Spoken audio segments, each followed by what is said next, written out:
Quem viajou na semana passada de avião teve a impressão de estar revivendo o caos aéreo de 2006. Não chegou a tanto. O problema foi localizado na empresa aérea Gol. Mas sendo uma companhia ou mais, o certo é que atrasos e cancelamentos de voos prejudicaram centenas de pessoas. Quem precisou viajar pela Gol na semana passada teve que ter paciência. Em 4 dias, 44% dos voos saíram com atraso e mais de 10% foram cancelados.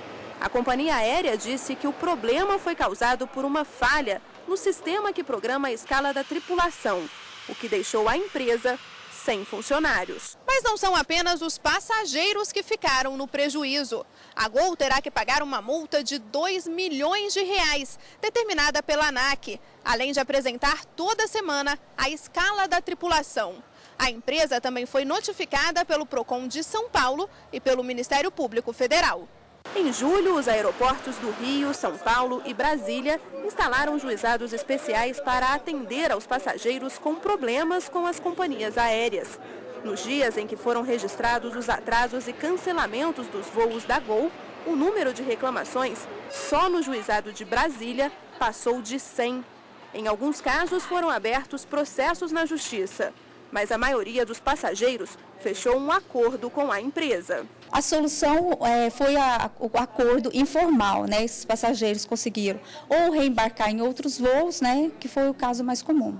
Mesmo com a situação mais tranquila nos aeroportos, quem vai embarcar ainda fica preocupado. Eu vim até mais cedo pensando que, assim, que se tivesse algum problema daria tempo de resolver, né? Pegar um voo em outra empresa, que eu preciso mesmo visitar meu pai e espero dar tudo certo até agora. Por enquanto, já fiz meu check-in, agora eu não sei como é que vai ser aí a aeronave, né? O grande problema é quando você entra na aeronave. O atraso está aí. E o nosso convidado para tratar desse assunto é o presidente do IBDEC, o Instituto Brasileiro de Estudo e Defesa das Relações de Consumo, José Geraldo Tardan. Boa tarde, doutor. Boa tarde. Bom, nesse caso da Gol, o problema que ela alegou foi uma falha no sistema que programa a escala da tripulação. E eles acabaram ficando sem funcionários. Nesse caso, a empresa que fornece esse software pode ser penalizada também? Não, você veja bem, o consumidor ele tem um contrato com a empresa transportadora de transporte e de transporte da sua bagagem. Essa empresa transportadora, que é a Gol, nesse caso, ela tem a responsabilidade objetiva de indenizar o seu consumidor. Se o consumidor formatar uma ação contra essa empresa de software, ela vai passar a ter uma responsabilidade subjetiva. Ela vai ter que provar que a empresa de software cometeu uma falha.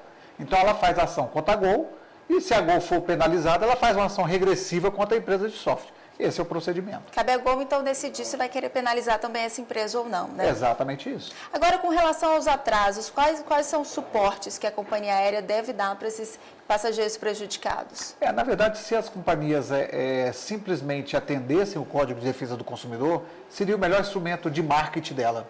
Ela deveria, a partir de um determinado de 4 horas, disponibilizar um voucher, taxas, disponibilizar outro voo, disponibilizar hotel, toda a despesa que o consumidor teve, ela reintegrar. Mas o problema é que cada caso é um caso. Cada consumidor sofre um tipo de prejuízo diferente. Nós tivemos a presença no Instituto de uma pessoa representando uma família, onde o avô paterno morreu. E quando foram em 7 viajar, chegaram após o sepultamento. Então, quer dizer, o que aquilata, o que paga essa dor de você não ver o pai sendo sepultado, os netos não verem o avô sendo sepultado? Nada paga isso. Então, tem situações, cada caso é um caso, cada tipo de situação exige uma indenização de forma diferente. Pois é, qual seria a melhor orientação para esse passageiro prejudicado? Ele deve procurar o Procon, os próprios juizados nos aeroportos? O primeiro procedimento que o consumidor deve tomar é formatar suas provas. Tá? Então, se o voo está em atraso, se teve overbook, o que ele faz? Compra uma água mineral, ele vai ter um cupom fiscal com horário, e aí, confrontando com a passagem, ele não está embarcado, ou ele pode tirar uma foto, ou filmar, né, que todo celular agora tem filmador e foto e câmera, ele faz do painel de embarque, e naquele momento ele estava no saguão do aeroporto, e após isso ele vai procurar. Ele pode registrar uma reclamação na ANAC, ele pode procurar o PROCON, mas para ser indenizado somente no juizado. Ok. E vamos responder agora a uma dúvida de um usuário do transporte aéreo. Confira. Olá, meu nome é Arnaldo Câmara, eu sou analista. Eu gostaria de saber a partir de quanto tempo de atraso eu tenho direito ao suporte da empresa. Então, existe uma média, assim? São 4 horas, mas agora ele já tem de imediato o direito a uma indenização se ele sofreu algum prejuízo. Exemplificando, nós atendemos um médico que ele tinha 10 consultas agendadas na Bahia. Ele é cirurgião plástico e ele atrasou, né? Então isso fez com que ele perdesse parte das consultas e causou um dano à imagem dele como profissional. Ele passou como um relapso. Olha, como é que você agenda um paciente e você que agendou não comparece para atender esse paciente?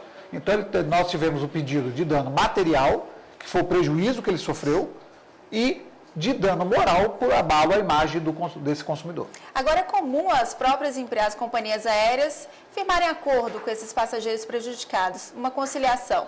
Mas o passageiro que se recusar a esse acordo e continuar exigindo ressarcimento pelo dano moral, ele pode seguir com essa ideia? Ele deve seguir, e o que é importante é o seguinte, ele deve ser indenizado na exatidão do seu prejuízo. Se a proposta de acordo da empresa é a exatidão do prejuízo que você sofreu, ok. Se não é, você não deve aceitar. Então, você está indo de férias, ele te oferece um dia a mais, te oferece uma outra viagem compensatória, você pode aceitar. Você ainda não teve um prejuízo, a não ser chegar atrasado no seu check-in do seu hotel. Agora, você está voltando, você tem que estar no trabalho às 8h30, vai chegar às 11h, vai tomar uma bronca do chefe, vai perder dia de trabalho? Bom, isso não tem nada que aquilata. Então, se ele te fizer uma proposta para te indenizar desse prejuízo, ok. Se não fizer, vá para a justiça. Ok. E temos outra dúvida de um consumidor. Olá, meu nome é Cristiano Velasco, sou médico e a minha pergunta que eu queria saber é: se o meu voo atrasar ou for cancelado, eu posso desistir do voo e pedir o reembolso? Então? Isso ele já pode de imediato. É um contrato de transporte onde já foi quebrada uma cláusula que é o horário do embarque. Então, de imediato, ele pode pedir a restituição do valor pago. É lógico que ele vai receber da forma que ele pagou. Então, se ele pagou em cheque, vai receber após a compensação. Se ele pagou em dinheiro à vista, ele vai receber de imediato. Se ele pagou em cartão e parcelado, ele vai ter aí o estorno do pagamento no cartão dele. Então, não existe mais essa de que ele vai receber só após 30 dias. Não tem mais isso. Pagou à vista, imediatamente ele já está Exatamente isso. Se ele pagou em dinheiro, ele tem que ser reembolsado, porque quebrar o contrato, ele não pode embarcar e desistiu da viagem. Agora, doutor, existem casos em que a companhia aérea não pode ser penalizada por atrasos aéreos, mas condições climáticas, por exemplo? É uma excludente que está prevista no Código Civil, chamado caso fortuito ou motivo de força maior. Então, eu não posso cumprir um contrato com o meu consumidor se o cumprimento desse contrato colocar em risco a vida e a saúde do consumidor.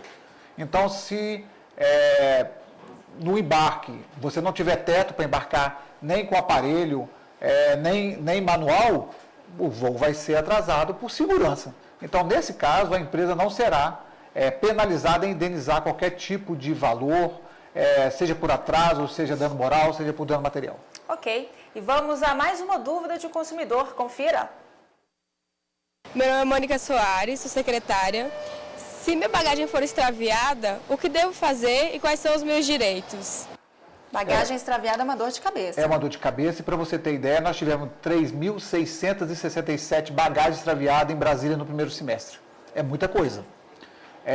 Primeiro, você não deve carregar na bagagem celular, câmera, dinheiro, cartão de crédito, cheque especial, joias, nada disso é indenizado. Então, você tem que carregar na bagagem de mão. Laptop, nada.